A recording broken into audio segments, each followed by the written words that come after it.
Al-Kalimi Muhammadul Thabitul Mitsaqi Hafidhuhu Muhammadul Qayyibul Akhlaqi Wasyiyami Muhammadun Qaimun Lillah. Nabi Muhammad selalu tegak demi Allah, karena Allah. Du himamin, orang punya himam besar, cita-cita besar, hasrat besar. Islam harus menang.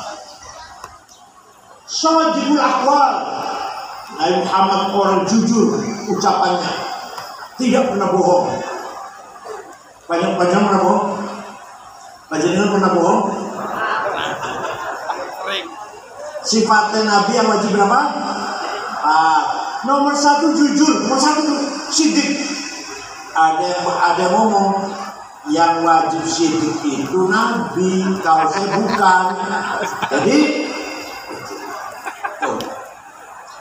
nomor satu sifatnya pemimpin sidik. Begitu sidik hilang, minyak goreng hilang. Sidik hilang, 8 triliun di Kominfo hilang. Sidik hilang, 72 triliun sehingga Darmadi hilang. Sidik hilang, PT Timah menggandungkan berapa? 330 triliun. Gara-gara sidik hilang. Gak usah negara, di keluarga aja. Suami gak jujur, istri ribut. Istri tidak jujur, suami banyak mana gak jujur. Banyak mana? Suami apa istri yang paling gak jujur?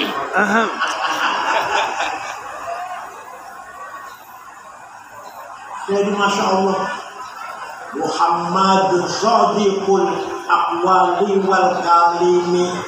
Nabi Muhammad tidak pernah bohong. Paling bercanda, gak bohong. Gak bohong. Prinsip nomor satu, pemimpin harus jujur. As-Shadiqul Amin, jujur dan bisa dipercaya, mengemban amanah. Baru pemimpin itu berfaedah, bermanfaat. Kalau nggak sidik, nggak amin, nggak amanah, tidak ada manfaat untuk rakyat. Pemimpin tidak sidik dan tidak amanah. Korupsi ada dua. Ada yang merugikan negara 100 juta. Negara ada membangkrutkan negara. Kalau sudah triliun itu membangkrutkan namanya, merugikan. Kalau cuma 100 juta merugikan negara. Tapi kalau sudah triliunan membangkrutkan negara. Itu hukumannya Al-Quran mengatakan, innama jazaa'ul ladzina yuharibuna Allah wa rasulahu wa yas'auna fil ardi fasada ay yuqattalu aw yusallabu aw tuqatta aydihim wa arjuluhum min khilaf aw yunfaw minal ard. Orang hancurkan negara, hukumannya ayu qattalu, bunuh, aw yusallabu, disalib, aw tuqatta aydihim wa arjuluhum, potong 2 tangan 2 kakinya, aw yunfaw minal ard, buang ke laut. Pulang, saya cuma menerjemahkan. Kalau 100 juta yang penjara, berapa 1 tahun, 200 juta yang 3 tahun.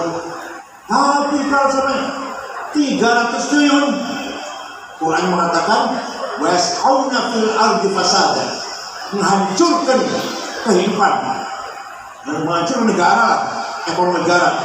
Maka ayu qatalu, bunuh, ayu salabu, disalib, au tuqat ayman juluhum khilaf, potong 2 tangan 2 kaki, au yunfal al-buah ke laut. Paham tidak? Paham. Allahu Akbar.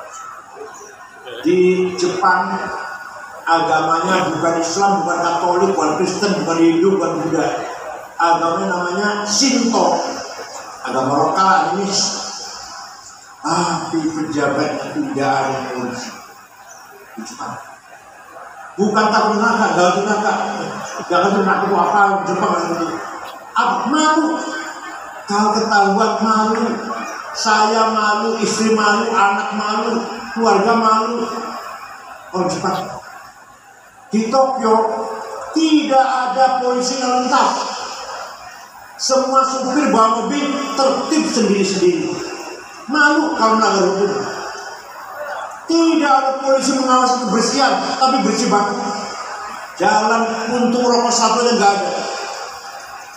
Orang dikawasi, awas kalau banyak orang. Enggak ada dikawasi. Malu kalau saya buang sampah seenaknya. Malu kalau saya buang puntung rokok seenaknya. Turun Jepang. Waktu sepak bola Jepang main di Qatar, di Doha internasional, ribuan anak Jepang nonton. Selesai main, walaupun kalah, Jepang kalah waktu itu. Selesai main, bekas tempat duduknya penonton dari Jepang bersih, nggak ada satu lembar plastik atau satu puntung rokok pun. Mereka merokok, mereka juga makan, tapi dibuang ke tempat sampah masing-masing. Malu dia kalau menjadi kotor. Ya Allah, itu Jepang. Saya sudah 4 kali ke sana. Terakhir masuk ke masjid bulan Mei kemarin, masuk ke masjid. Baik sekalian, ya Allah, mari coba kita belajar seperti itu. Belajar seperti orang Jepang. Agamanya nggak benar, agamanya lah, katanya nggak benar lah. Bukan Kristen, bukan Yahudi. Shinto, kalau kita Dharma Gandul, Bonoroco, Sambelun, Subud, sudah wiritan, Kalungan, ada perjalanan agama lokal. Parpalin ke Sumatera Utara. Ya. Jadi Nabi Muhammad membangun karakter orang jahiliyah yang tadi hawa nafsu, ada ego, kepentingan, diarahkan hawa nafsu menjadi apa? Himmah. Muhammad thabitul mita. Nabi Muhammad kalau punya janji tepat. Bagaimana kalau punya janji selalu tepat?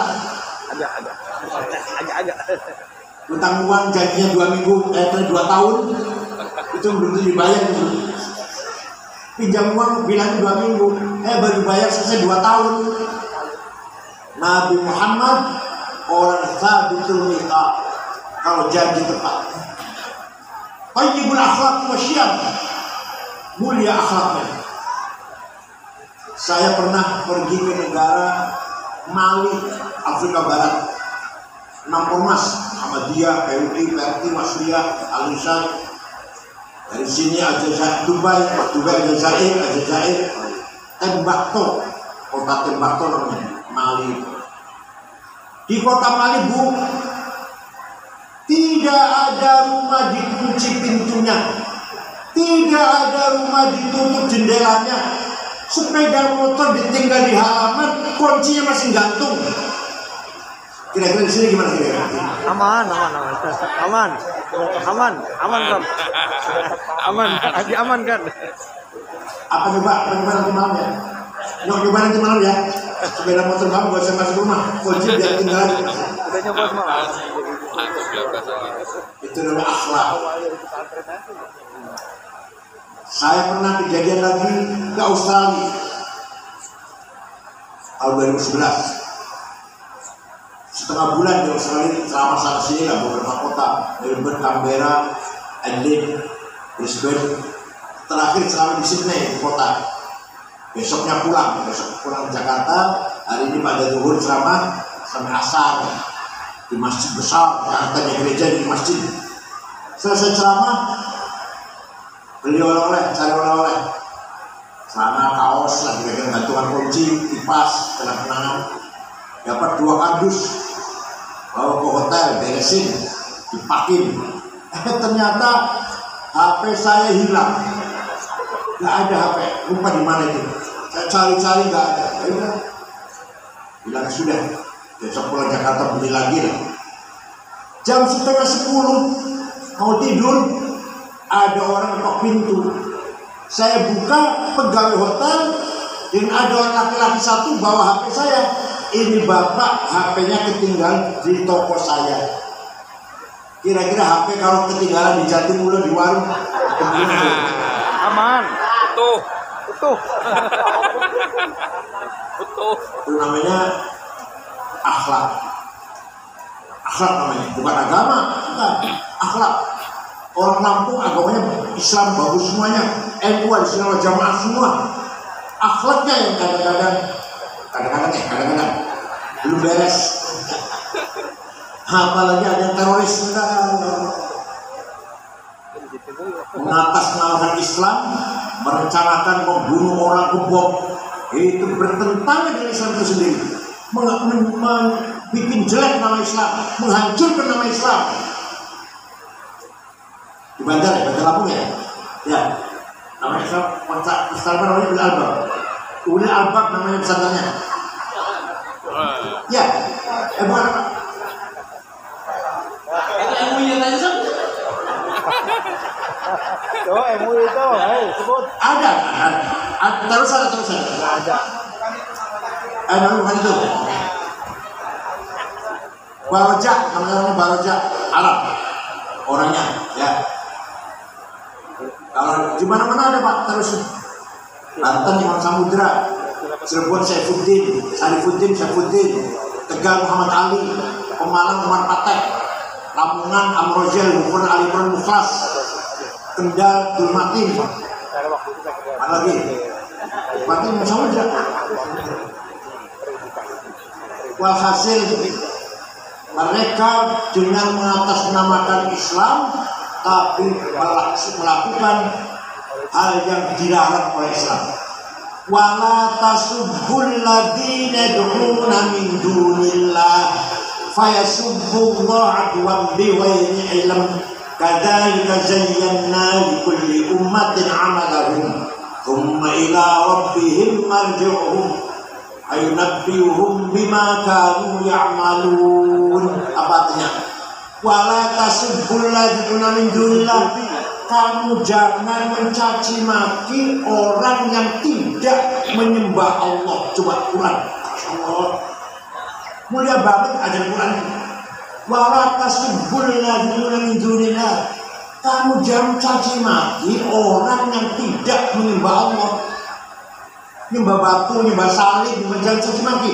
Diajak iya, diajak pendekatan dengan baik. Tapi apalagi dibunuh, dicaci maki nggak boleh.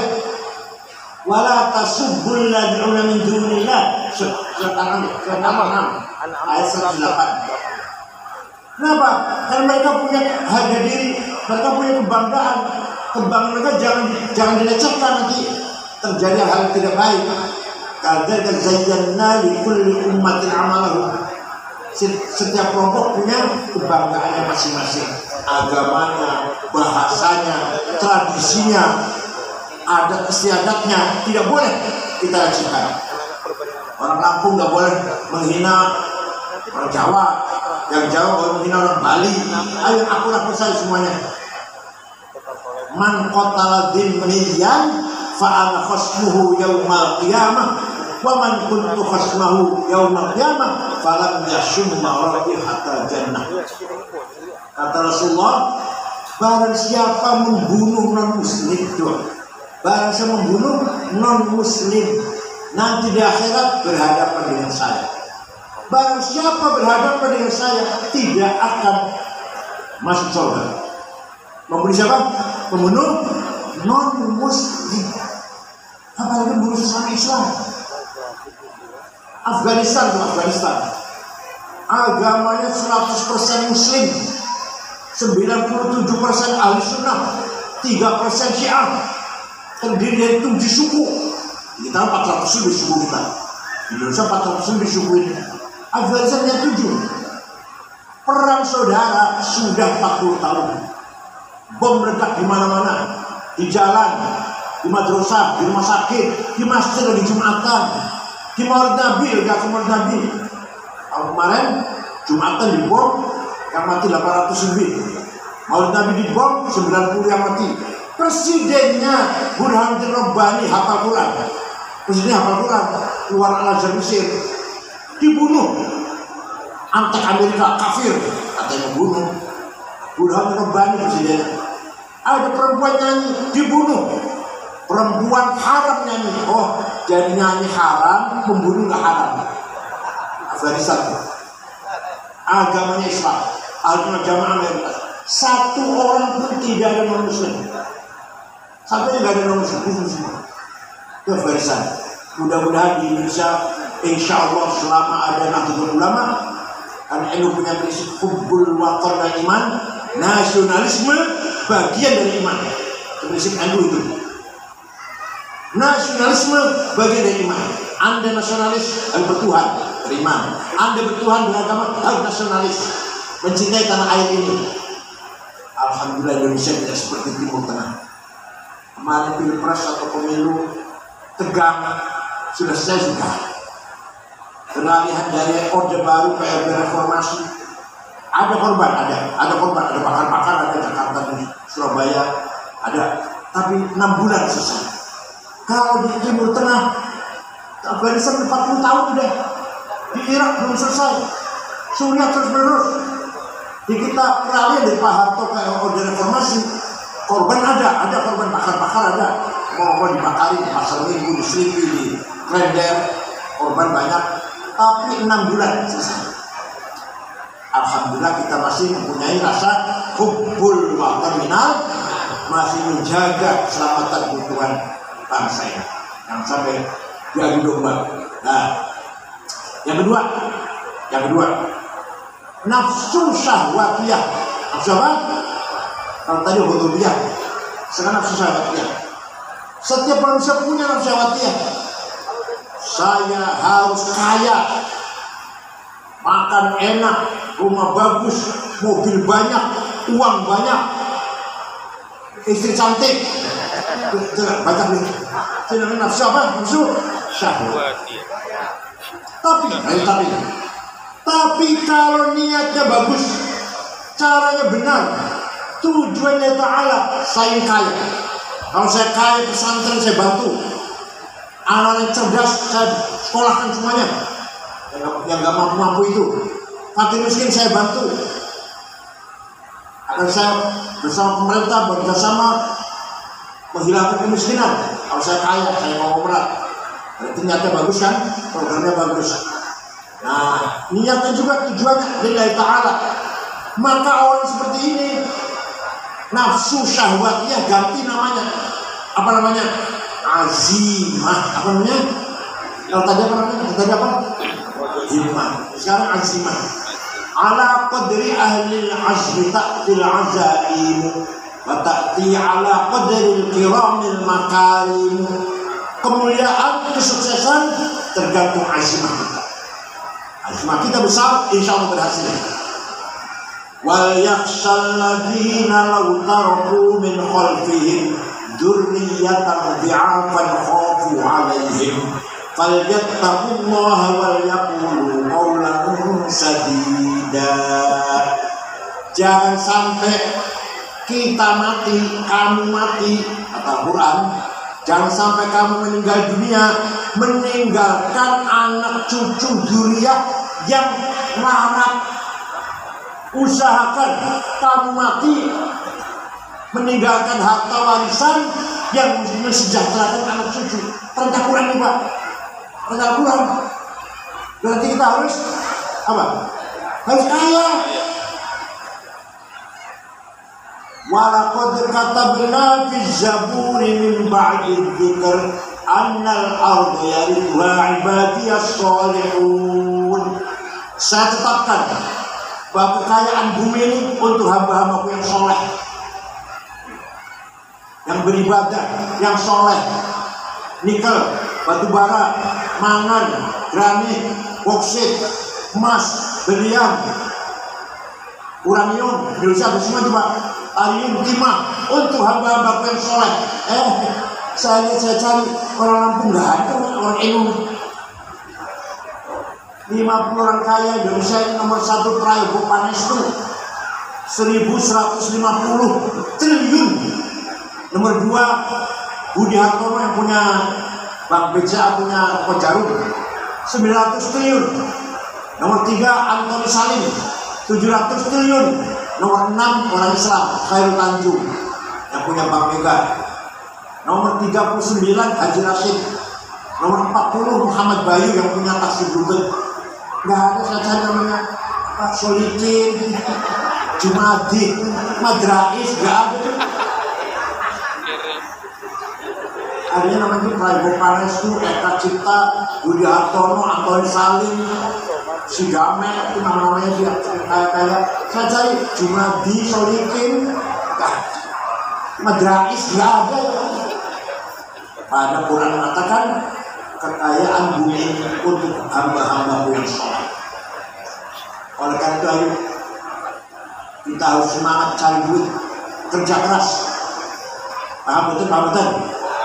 Malam sholat tahajud, malam-malam baca Quran, zikir, paginya cari duit yang rajin. Ibadah gak terganggu, jangan terganggu ibadah. Oke, sholat, tahajud, tapi di siang hari cari uang. Apa? Untuk apa? Untuk ibadah. Mau pesantren, madrasah, masjid, pesantren anak, pergi haji, menekan kewajiban urusan yang kelima, harus pakai duit.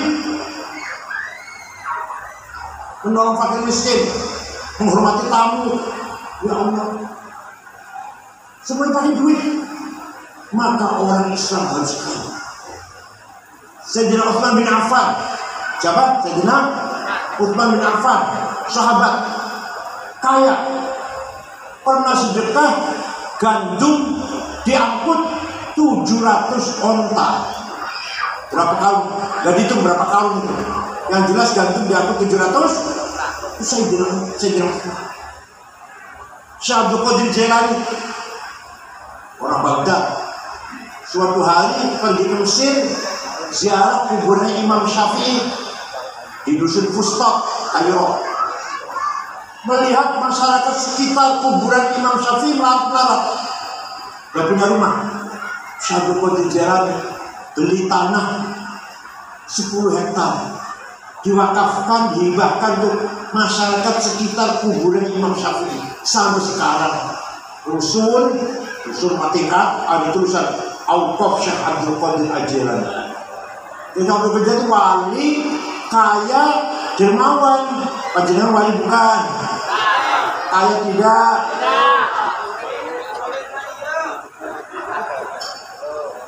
Dermawan apa pelit? Agak nih. Gak usah jauh-jauh. Sayyid Muhammad bin Ali Al-Malik Al-Hasni di Mekah, baru wafat tahun 2006. Santrinya 700, Indonesia 700. Ditanggung makan, minum, kebutuhan kita, buku, sakit diobatin, pulang kasih tiket. Sayyid Muhammad. Kenapa? Kaya, karena kaya. Kiai Wahab menyebarkan ini waktu tahun 30-an sampai ke Palembang. Tahun 30-an Palembang ketemu dengan Kiai Kamil Soleh asli Semarang, lahirlah itu Palembang. Banten Menes Pandeglang Kiai Abdurrahman, Bogor Ajunan Pagetonan, Betawi Guru Marsuki, Cirebon Kiai Abbas, Semarang Kiai Ridwan, Lasem Mbah Maksum, Kudus Hadir Asman Kudus, Cepu Kiai Ihsan, Lombok Tengah. Jadi Kiai Wahab itu muter-muter Pak, menyebut sosialisasi NU tahun 30-an tanpa proposal, duit dewek, duit sendiri. Sekarang kita itu rata-rata ambil proposal. Nih, saya nggak bercanda nih. Di kitab Mi'raj ada. Waktu Rasul Mi'raj melihat ada orang bangun dari kuburan tinggi besar, gagah. Ternyata dilihat mukanya bolong, mukanya nggak ada dagingnya, kropos. Di kitab Mi'raj ada cerita itu. Nabi tanya pada malaikat Jibril, "Man wa ya Jibril, siapa itu orang tinggi besar mukanya bolong?" "Oh, itu makan jenengan yang rajin bikin proposal." Yang kafir soal sering dijaluk, sering minta-minta. Itu nanti bangun dari kuburan mukanya bolong. Oleh karena itu kiai harus kaya, itu harus mandiri. Alhamdulillah di Lampung saya lihat kiai itu sejahtera daripada dari Jawa. Gimana kiai itu dari Lampung. Walhasil syahwatiyah adalah kita ingin mencapai kekayaan yang halal, yang terbaik, yang benar, maka namanya apa namanya? Lupa, apa namanya? Azimah, apa namanya? Azimah. Ya, hanya kalau bahasa Arab berbeda. Kalau bahasa Indonesia sama cita-cita, hasrat, kemauan. Kalau Arab beda. Kalau kedudukan hikmah, kalau kesejahteraan kekayaan, azimah, itu bahasa Arab berbeda. Walhasil monggo, dengan kekayaan kita banyak berbuat, mau dakwah, mau mengadakan apa saja, madrasah, rumah sakit, pesantren. Kalau kayaknya kaya gratis, kalau kayaknya kaya, namanya azimah. Tuh, jadi Nabi Muhammad membangun karakter bangsa Arab yang tadinya jahiliyah menjadi orang yang penuh dengan hikmah dan azimah. Sudah dibangun seperti itu. Langkah ketiga, wa yu'allimuhumul kitab. Orang Arab yang bodoh itu setelah Al-Quran turun mengajarkan beberapa ilmu, memberi motivasi agar orang itu berpendidikan. Kita kalau mau benar harus dengan ilmu Al-Quran. وَلِيَعْلَمَ الَّذِينَ أُوتُوا الْعِلْمَ أَنَّهُ الْحَقُّ مِنْ رَبِّكَ فَيُؤْمِنُوا بِهِ فَتُخْبِتَ لَهُ قُلُوبُهُمْ وَلِيَعْلَمَ الَّذِينَ أُوتُوا الْعِلْمَ أَنَّهُ الْحَقُّ مِنْ رَبِّكَ. Al-haq, kebenaran, harus sampai dengan ilmu pengetahuan. Alladzina utul ilma, apa saja, ingin bertani, berdagang, berkebun, berternak, berpolitik, apa menjadi kiai, untuk agama, bisa benar kalau punya ilmu. Kalau punya ilmu ya pasti bangkrut. Disinilah Quran menegaskan wala taqfu ma laysa laka bihi ilm. Kalau kamu nggak ngerti jangan kecampur. Kalau kamu nggak ngerti jangan kecampur. Saya nggak ngerti tentang perbankan. Kalau saya jadi direktur bank mandiri, bangkrut malah. Saya nggak ngerti mesin. Kalau bapak sepeda motornya atau mobilnya rusak dibawa ke rumah saya, malah tambah rusak malah. Begitu pula sebaliknya. Insinyur, dokter, sarjana hukum yang nggak ngerti agama, jangan fatwa agama. Salah semua. Silahkan pada kiai kalau agama. Kiai jangan coba-coba untuk bengkel, mesin, entah baru rusak nanti. Begitu pula insinyur, jangan bicara agama. Nanti salah semua nanti. Kalau Nabi bid'ah, awas musyrik, jarak kubur sesat. Nah ini gobloknya. Enggak, bukan ahlinya, jangan bicara itulah. Sebenarnya saya nggak mau kalau saya diserahin yang bukan ahli saya. Saya dapat jadi pengusaha dari direktur bank BNI, itu tambah bangkrut. Bukan ahlinya.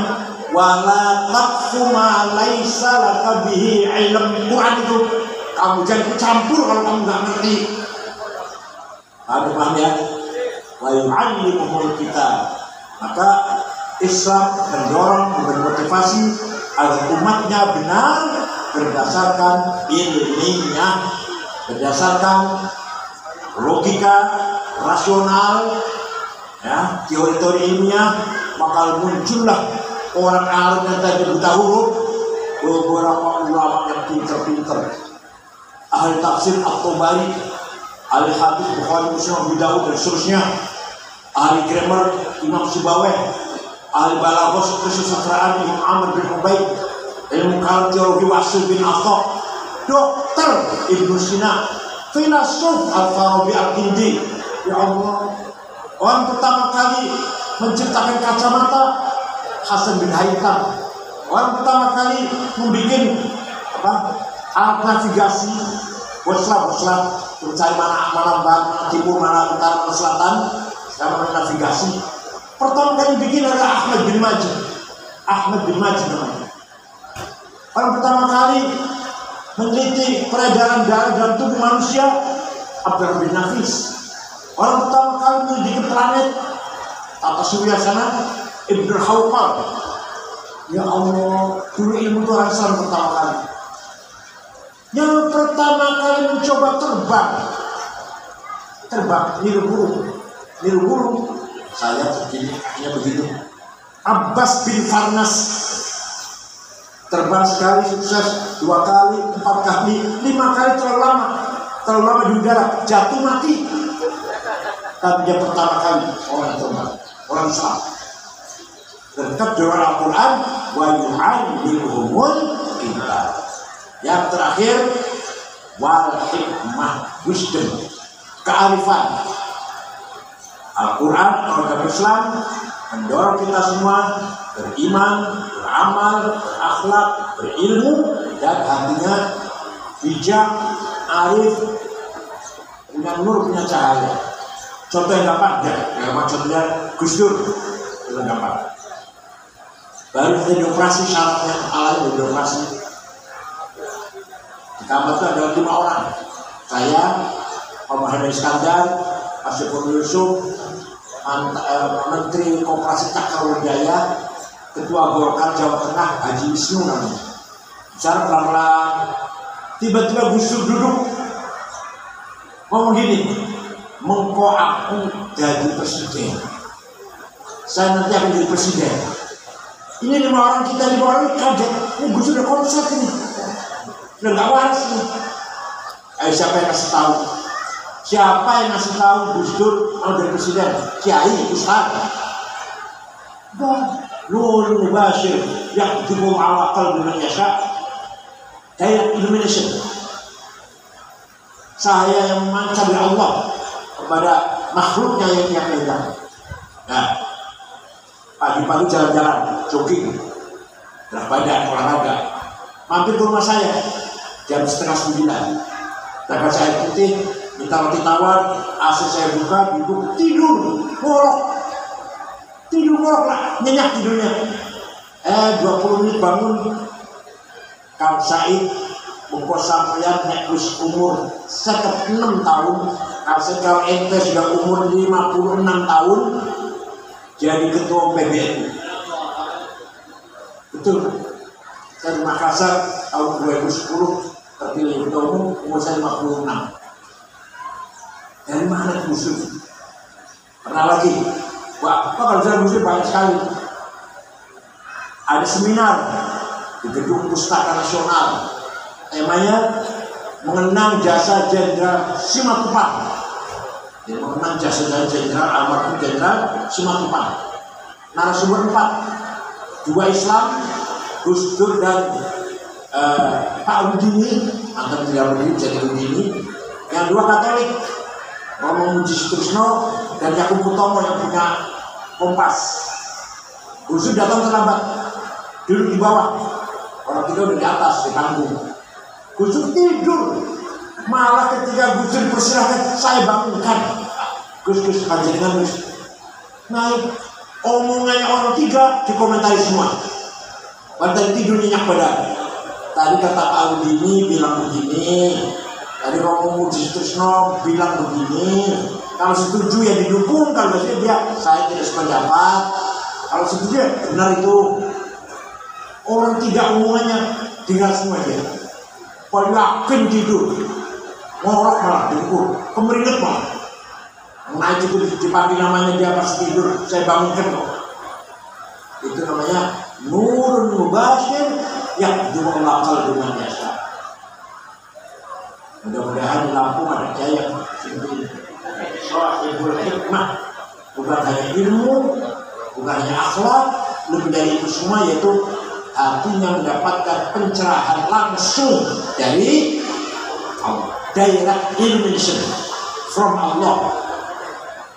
Yang latihannya panjang, latihannya gampang ngomong, gampang latihannya panjang. Harus membuang kotoran amradul qalbiyah, takabur, hasud, hikad, iri, dendam, adawah, baghdha, hubbud dunya, hubbul jah, riya, sum'ah, ujub, buang. Nanti akan masuk warok, zuhud, sabar, tawakal, ridho, syukur, mahabbah, puncaknya ma'rifat. Ini ngomongnya gampang ngomongnya, tapi latihan berat sekali. Mudah-mudahan santri Sabi Mustafa mendapatkan ilmu nafi, dunia wal akhirah. Jadi pejuang Islam sekaligus pejuang nasionalis, mempertahankan agama Islam, mempertahankan keutuhan keselamatan Republik Indonesia. Alumni Said Mustafa terus, jangan sampai berhenti di sini, teruskan. Kalau punya bakat ingin keluar negeri, ayo keluar, saya bantu.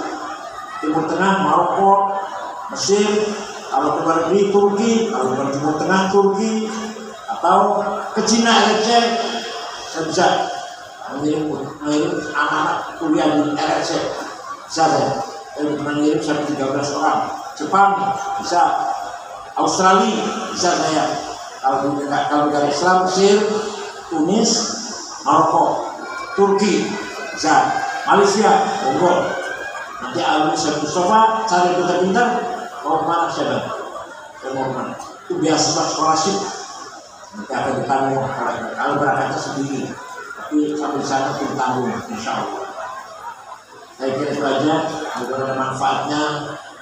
Rabbana ma khalaqta hadza batila subhanaka faqina adzabannar. Laqad ja'akum rasulun min anfusikum azizun 'alaihi 'ankum harisun 'alaikum bil mu'minin fa in tawallaw faqad hasbunallahu la ilaha illa huwa 'alaihi tawakkaltu sabiin. Ya Rahman ya Rahim ya Qawi ya Matin ya Fattah ya Alim ya Razzaq ya Karim ya Hayy ya Qayyum ya Ghiyyathal Mustaghithin aghithna ya muslimin. Syukran wa dzikran fil barakati wan najah. Wallahumma a'lam. Assalamualaikum warahmatullahi wabarakatuh.